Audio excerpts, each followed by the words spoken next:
What if I told you a spacecraft about the size of a piano is now over $60 from the Sun, more than 9 billion kilometers away, and we're still talking to it with a transmitter that's only about 12 watts, basically a cosmic whisper.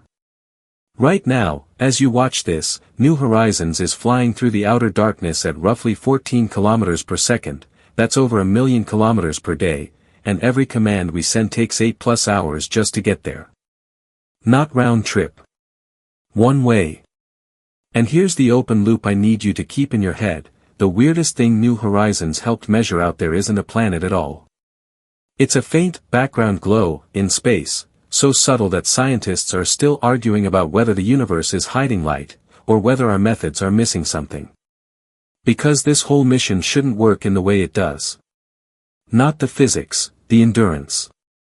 New Horizons launched in 2006, screamed past Pluto in 2015, and then kept going, because the mission wasn't, visit a planet. It was, keep pushing until the map runs out. And if you want a comparison you can actually feel, imagine the solar system scaled so the Sun to Earth is 1 step. Pluto is about 39 steps away. New Horizons didn't stroll there. It sprinted past, grabbed a flood of data, and then spent over a year dripping that data back to Earth because deep space bandwidth is basically dial-up with an 8-hour lag. And when the images started coming in, scientists weren't just impressed. They were confused. Pluto was supposed to be a frozen relic, cold, cratered, and chemically asleep. Instead, it looked like a world with a heartbeat, a bright heart-shaped region, mountains made of water ice, terrain that looked surprisingly young, and a sky wrapped in layered haze. The kind of haze you don't expect unless the atmosphere is still doing chemistry. The kind of surface you don't expect unless something has been resurfacing it. So what exactly did we send out there? Just a camera on a one-way road, or humanity's first true scout into the cosmic unknown? To understand why this is such a big deal, we need the normal expectation. Beyond Neptune is the Kuiper Belt, the solar system's deep freezer, leftovers from planet formation. The old picture said objects out there should be small, ancient, and mostly unchanged, cold, quiet, and basically waiting to be studied like museum pieces.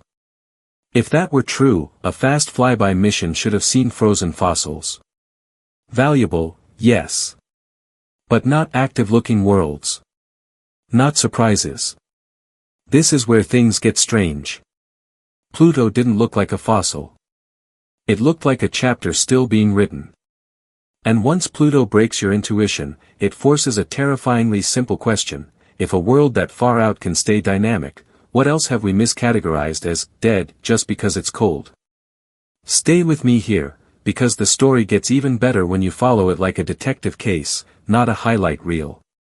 If you like space stories where the plot twist is real physics, subscribe, because what I'm about to reveal is a 3-clue chain New Horizons handed us: 1 clue about how planets form, 1 clue about how dead worlds stay alive, and 1 clue about that mysterious cosmic glow I teased at the beginning. Okay. Detective mode. Chronological. NASA selects New Horizons as a mission to Pluto and beyond, with Alan Stern as principal investigator pushing a straightforward idea: Pluto is the gateway, but the Kuiper Belt is the frontier. New Horizons launches in 2006, one of the fastest spacecraft ever sent away from Earth, because getting to Pluto within a human career means you don't drive. You steal speed. In 2007, it swings by Jupiter, using the planet as a gravity assist, like grabbing the handrail of a moving train. That flyby isn't just a speed boost, it's a dress rehearsal. Instruments get tested. Systems get proven.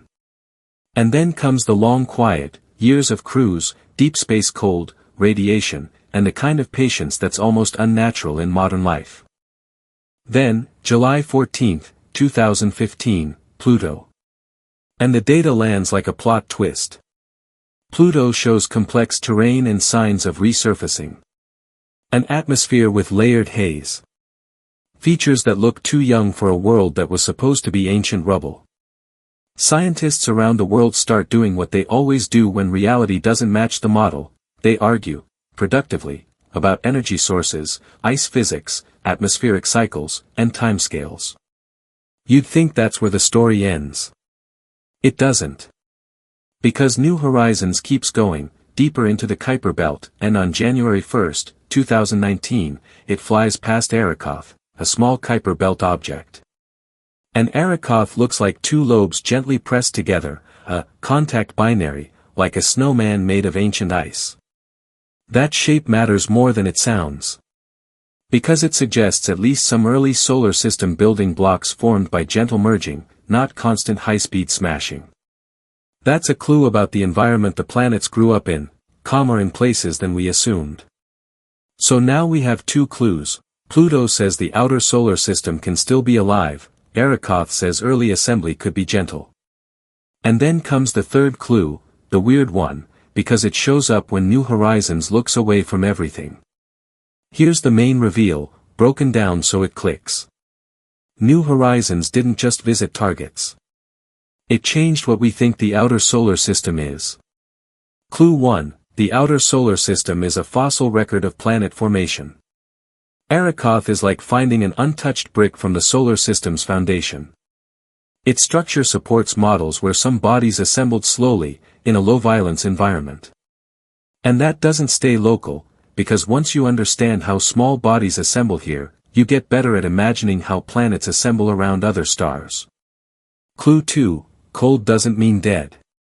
Pluto showed that even far from the Sun, worlds can stay active, through internal heat, exotic ices that can behave like rock, and atmospheric cycles that move material around. It's like finding a campfire still burning in a freezer. Satisfying, because it explains the youthfulness. Unsettling, because it expands where interesting chemistry could exist. And clue 3, the background glow. From far out in the solar system, you can measure faint optical background light with less interference from inner solar system dust and glare. New Horizons has been used in published analyses to estimate that faint cosmic optical background, basically the universe's dim afterglow, once you subtract foregrounds. Some results have suggested the background may be lower than certain expectations from integrated galaxy light, while other researchers debate whether that's real or a data analysis/systematics problem. In normal language, scientists are still debating whether the universe is hiding light, or whether we're mismeasuring it. One spacecraft, 3 clues, and every clue makes the map bigger. Now the second twist, just when you think New Horizons is a clean victory lap, reality adds constraints. First complication, we may not get another close flyby. Finding a reachable Kuiper Belt target depends on geometry, fuel, timing, things that don't care how badly we want another epic encounter. So New Horizons increasingly becomes what it already is out there, a deep space observatory, doing plasma, dust, and background measurements while it continues outward. Second complication, the Kuiper Belt might be pointing at something bigger. The Planet 9 hypothesis, an unseen massive planet shaping distant orbits, is still debated. New Horizons isn't a Planet 9 detector by itself, but its measurements help characterize the outer environment and add context to what that far region is actually like. Third complication, and this is where 2026 makes the contrast obvious, in the 2026 era of space news, we're expanding the map in multiple directions at once. ESA's Plato, planned 2026 launch, aims to find and characterize exoplanets, pushing outward by discovering other worlds around other stars. ESA's Hera mission, with a 2026 arrival timeframe at its target system, is about something totally different but equally important, learning how to nudge an asteroid, planetary defense as a real engineering discipline. Meanwhile, New Horizons is doing the loneliest job of all, pushing outward where there's no spotlight. Just weak signals. Thin data. And the slow, steady rewriting of what we thought we knew. So here's the question that keeps the mystery alive. Is the next New Horizons moment going to come from a shiny new telescope with headlines attached, or from a tiny probe still whispering from the dark? I genuinely want to know what you think. What's the next leap into the cosmic unknown? Another Kuiper Belt flyby like Arrokoth, a dedicated interstellar probe concept that goes hundreds of AU, or exoplanet missions that make other Earths feel close? Drop your pick, and tell me why. I'm reading the comments. Because this affects all of us more than people realize.